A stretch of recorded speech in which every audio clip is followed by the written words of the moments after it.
Bueno, el video de hoy nos trae el primer capítulo de la pedagogía contemporánea de Lorenzo Luzurriaga. Este primer capítulo es sobre la pedagogía individualista. Y bueno, antes de entrar en materia sobre la pedagogía individualista, quería decir como que, bueno, como leyendo los capítulos gruesos del libro, cuando leí pedagogía individualista, como que me hizo pensar en que cuál sería esa pedagogía, ¿cierto? Esa pedagogía a qué haría referencia, además del individuo, ¿cierto? Que era como lo más obvio. Entonces dije como que, bueno, sí es un individuo, pero me hizo comenzar a pensar en que, bueno, es un texto escrito en el siglo XX, ¿cierto? Me hizo pensar en la formación de masas, como en la Segunda Guerra Mundial, ¿cierto? Pues como el uso de la pedagogía allí, que creo que es algo como que me interesa mucho dentro de la pedagogía, pero supongo que en el apartado de pedagogía social va a ser mucho más clara esa relación. Pero bueno, entonces volviendo a la idea inicial que tenía, que en vez de dejarla al final, es esta, la pregunta la hago ahora, y es como cómo funciona esa relación de la pedagogía individual, sabiendo que el capitalismo lo que busca es separar las colectividades por un lado, ¿cierto? Pero también encuentra la fuerza en el capital, pues también el capitalismo encuentra la fuerza en las masas en general, pero pues eso no está totalmente relacionado con los círculos de poder. Pero me parece que es una pregunta como, sí, de lo contemporáneo, creo que una pregunta mucho más moderna, que se pregunte más sobre el capital, sobre los círculos de poder y de cuidado. Pero bueno, ahora sí, sin más rodeos, para hablar sobre el origen, que yo creo que ahí está mucho la tesis central de ese primer capítulo. Entonces, bueno, nos dice el texto que que las corrientes del siglo XX comienzan a hacer mucho ruido, la pedagogía social, cierto, que acabo de mencionar, pero pues que no vamos a desarrollar en este video, y la pedagogía individual, ¿cierto? Entonces el origen de eso es que es como un paso o un cambio de una educación centrada en el Estado o en la teología o en lo que tenga que ver con la iglesia, con Dios, ¿cierto? Con algo que viene de mucho más arriba, hasta que se centra en el valor sustantivo del individuo. Entonces esta defiende la libertad, su naturaleza y su personalidad, ¿cierto? Frente a modelos, los nombrados, que son mucho más rígidos, autoritarios, o incluso que están muy centrados pues en los contenidos. Cabe aclarar que no es una teoría única, sino que es un conjunto grande de corrientes, pues de 3 corrientes específicas aquí, que coinciden en la individualidad como base de la educación, pero pues que tienen muchas diferencias en sí mismo, y los autores incluso dentro de las corrientes entran en contradicciones. Pero bueno, entonces las 3 corrientes son la pedagogía naturista, de la personalidad, y por último la anglo.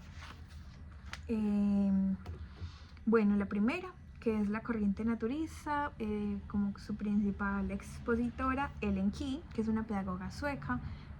Yo como que la conocí por un trabajo, pues sí, por un trabajo que tiene sobre la pedagogía del amor, que eso es como lo que la hace más conocida. Puede conseguirlos, ya ven. Listo, entonces lo que dice Ellen Key es que, o bueno, la pedagogía naturalista, ¿cierto? Se reúne en la idea de que el niño en sí mismo mismo ya tiene todo lo necesario para desarrollarse, ¿cierto?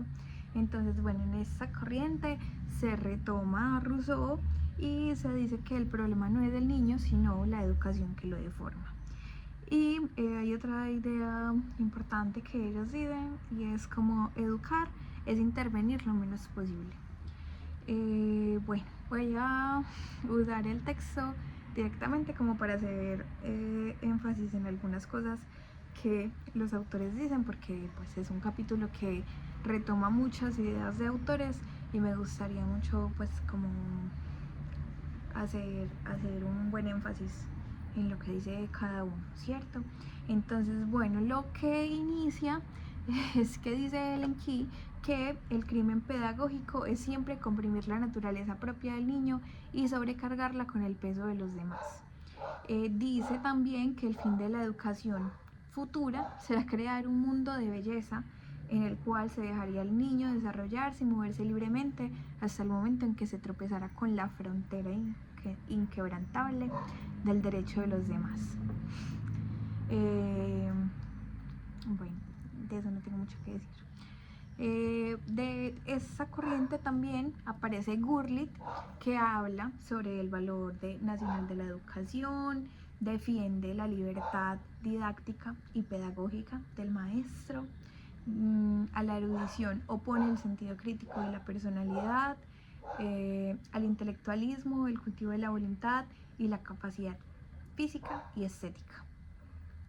Él ya comienza, él habla, pues tiene un texto que se llama Escuela en Comunidad, que eso me parece muy interesante porque es de esa manera relaciona mucho esta corriente pues con la anglo, ¿cierto? Teniendo en cuenta las grandes diferencias que hay entre sus corrientes propias, pues como a sus epistemes. Bueno, Gurlitt va en contra de las prescripciones metodológicas de las autoridades y contra todos los planes de estudios y programas oficiales que encadenan la libertad y la originalidad del maestro. Aquí habla pues como que sí, que es algo muy que va muy en toda la pedagogía individualista, pero que en la naturalista se da mucho más, que es como que el maestro debe tener su propia libertad para enseñar como le plazca, sobre todo porque ese enseñar tiene que ir medido de la lógica de dejar que el niño haga lo que quiera, ¿cierto? Lo que le plazca. Ahí ellos de hecho también hablan de que hay que buscar la felicidad.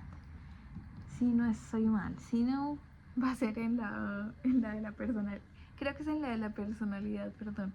Pero sí habla como de que es muy importante que los niños encuentren la felicidad en la escuela. Bueno, entonces ya pasemos a la corriente de la personalidad.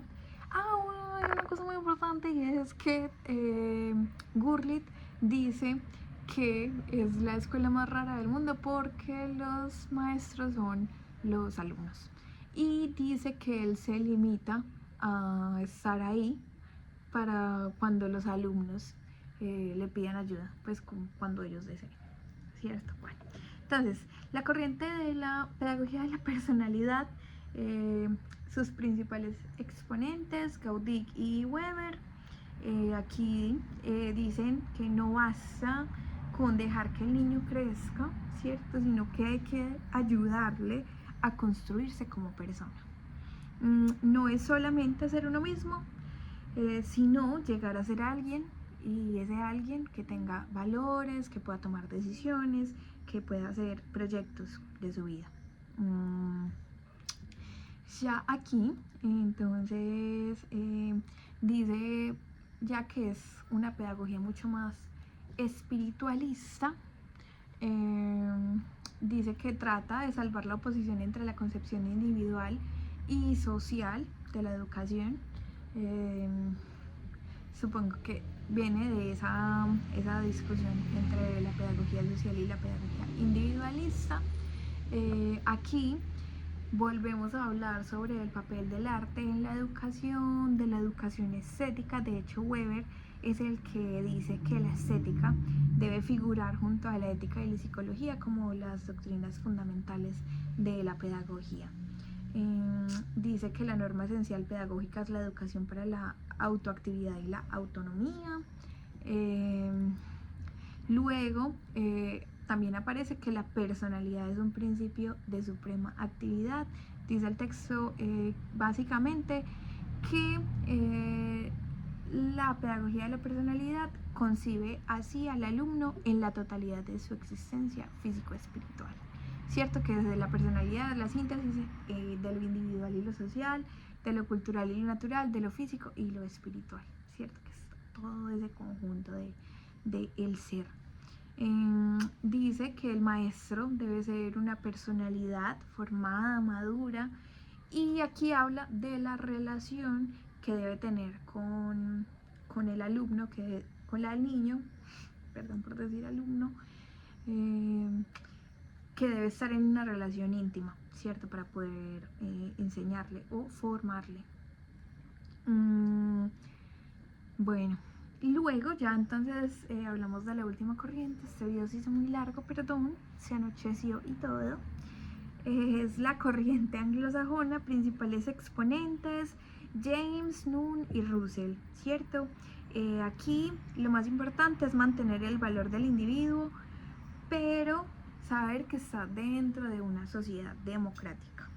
Y aquí dice que cada persona debe desarrollarse libremente, pero eso para convivir con otras.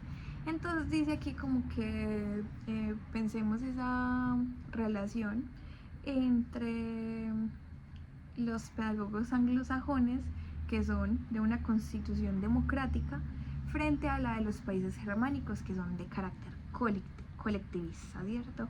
Aunque aquí se dice que, bueno, que la pedagogía individualiza, pero que no podemos dejar de pensar en la comunidad, pero pues no es algo tan desarrollado, ¿cierto? Por eso simplemente se queda en la corriente individualista, ¿cierto? Dice que hablan de la filosofía pluralista o individualista, dice que puede esa idea de reducirse a la doctrina del vivir y dejar vivir. Otra vez el texto vuelve a decir como que en ninguna parte se mencionan las virtudes sociales, de solidaridad, de cooperación, ¿cierto? Entonces esa idea de James pues se queda como muy en pañales, por decirlo así.